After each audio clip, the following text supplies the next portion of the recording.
Hey, it's Dave Lindahl, and today I want to talk to you about raising money.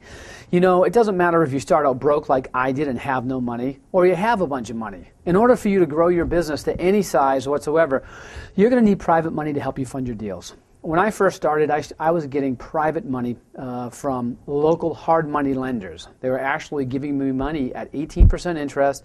They were charging me 5 points. 1 point is 1% of the loan amount.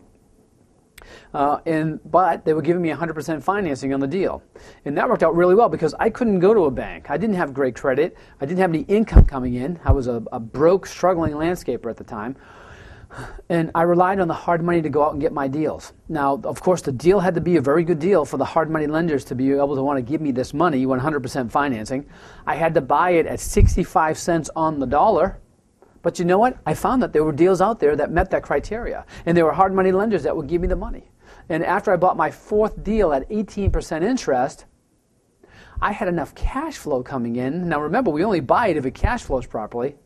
I had enough cash flow coming in to be able to go to the banks and refinance those deals. And back at that time when I did it, interest rates were around 9%. So I went from 18% down to 9% interest rates, and then my cash flow skyrocketed. And that was a beautiful thing.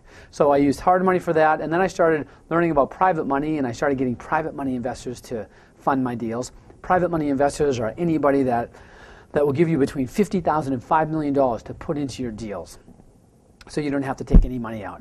Now the strategy here is to get money from the bank and get the rest of it from your private money lender. Or do what I did at the beginning, use your hard money until you can get bank financing. But when you can get bank financing, use it.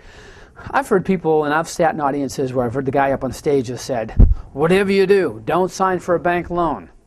And I thought to myself, why? That's where the cheap money is. That's where the lowest interest rate loans are. And sure, you have to sign for it, but a lot of commercial and multifamily bank loans are non-recourse, which means if the deal doesn't go down, they won't come after you personally for the note. So you just basically give the property back. So there's a lot less risk involved. So we get 75 or 80% from the banks, and then we get the other 20 to 25% from our private money lenders. We get into the deal with no money down, and then we can go on to our next deal, go on to our next deal, go on to our next deal. And that's a good thing. Now the problem is how do you find these private money lenders? And there's many, many different ways that you can do that.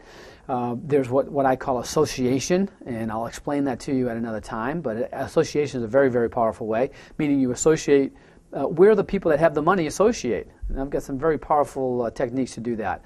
But here's something that I did at the very beginning of my career. And it kind of came upon me like as an accident. I was closing on my fourth deal, and I realized that I didn't have the money to go. I had my fifth deal right around the corner. My hard money lender didn't have a lot of money, and he told me that he was going to have to be dark for a while, meaning that he was going to have to wait until some loans get paid off before he had some more money. And I thought, I don't have the money to do my fifth deal. What am I going to do? So as I'm sitting at the closing table, I look over at the attorney, and the lightning bulb goes off. And I look at him, I say, hey, you close a lot of real estate deals, right? And he says, yeah. And I says, well, you must have to record all of the private money and hard money that goes with those deals, right? He says, yeah. I says, well, can you give me a list of 4 or 5 private money lenders that I could call and ask them if they would fund some of my deals? And he said, well, sure, I don't see why not. So he did. He gave me a list of names, and I was able to call them, and that gave me a good head start on getting a lot of private money to fund my deals, and that was pretty good. So the one thing I discovered also was that some of those names were good, some of them weren't so good, and there was other times when I even needed more money. So I thought, where am I going to get the more money? I don't know any other private money lenders. This was at the beginning of my career.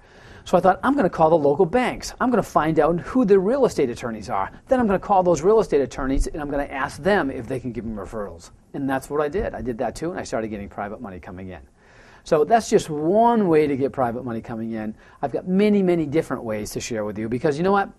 Over the last 3.5 years, I have personally raised over $44 million and bought over $200 million worth of real estate with that money, all gotten in with no money out of my pocket. So I have many ways to share that with you. I'll share that with you in the future. But until then, see you next time.